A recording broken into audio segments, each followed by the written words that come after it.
Apa penyebab penyakit asam urat? Bukan makanan, Pak.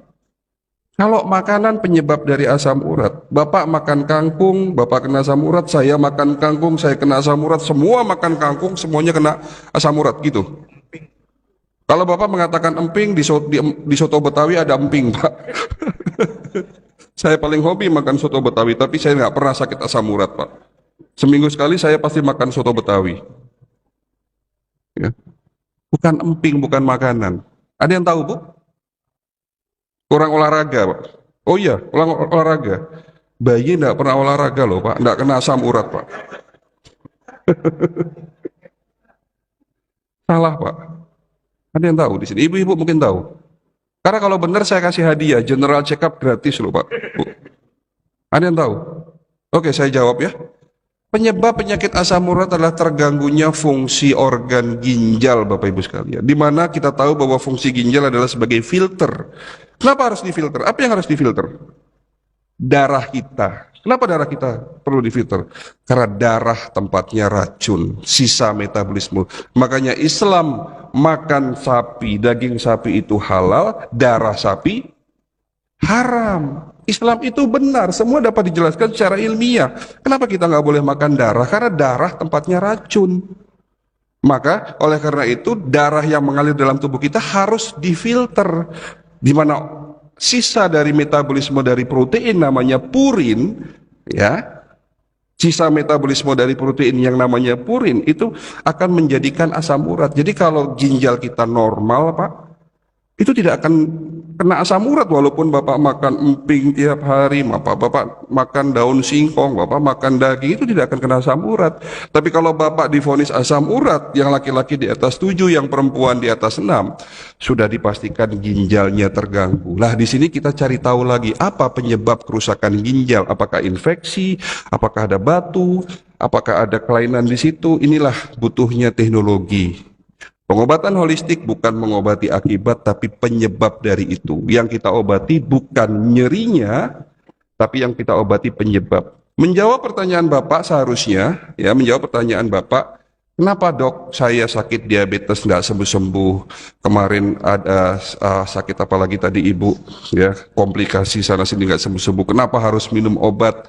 Pengobatan holistik tidak instan, Bapak Ibu sekalian. Pengobatan holistik dimulai dari mencari tahu apa penyebab sakitnya. Apakah ini ke fisik, apakah lebih psikologi, atau masalah spiritual. Kalau bicara fisik, pengobatannya pun dibagi 3. Ya, pengobatan fisik pertama detox. Apa yang perlu dibersihkan? Mulai dari usus, darah, dan organ. 3 organ penting yang harus didetox adalah liver, ginjal, ya, liver, ginjal, dan apa satu lagi?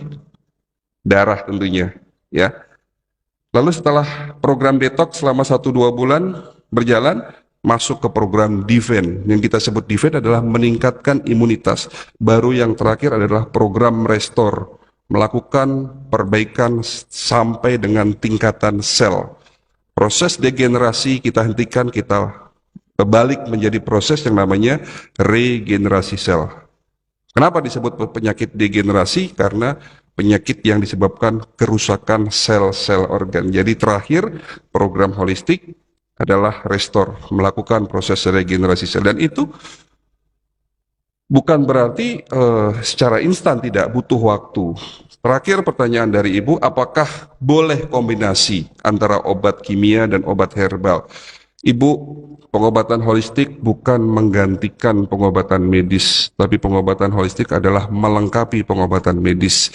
Jika ibu sudah biasa minum obat, konsep pengobatannya bukan menghentikan, tapi tapering off. Tapering off tahu?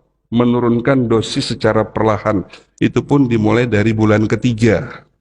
Jadi setelah terjadinya perbaikan organ yang menjadi penyebab dari sakit, baru di bulan ketiga, obat-obat yang selama ini Bapak Ibu minum, itu kita turunkan dosisnya pelan-pelan. Kita terus evaluasi sampai 6 bulan, setelah itu baru kita putus obat kalau memang itu bisa putus. Tapi alhamdulillah 80% pengalaman bagi mereka yang mengikuti program pengobatan holistik secara tuntas, penyakit diabetes, hipertensi, asam urat, jantung koroner, itu bisa disembuhkan secara tuntas tentunya.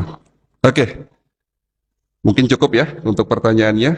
Ya, jawabannya mungkin juga cukup. Ya nanti kalau ada yang mau bertanya di belakang aja setelah acara ini selesai.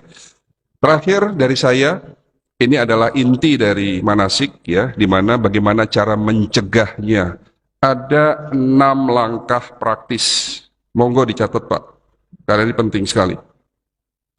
6 langkah praktis mencegah lebih baik daripada mengobati. Yang pertama, mulai hari ini jangan makan malam Pak. Bapak Ibu tidak perlu tanya kepada saya, dok saya sakit diabetes, yang boleh apa, yang tidak boleh apa. Insya Allah semua makanan baik Pak. Gitu? Baik Pak. Sate boleh nggak Pak? Sate boleh nggak Pak? Boleh, durian boleh. Tapi Rasulullah mengatakan jangan berlebihan. Jadi kalau makan sate jangan lebih dari 5 tusuk Pak. Ya.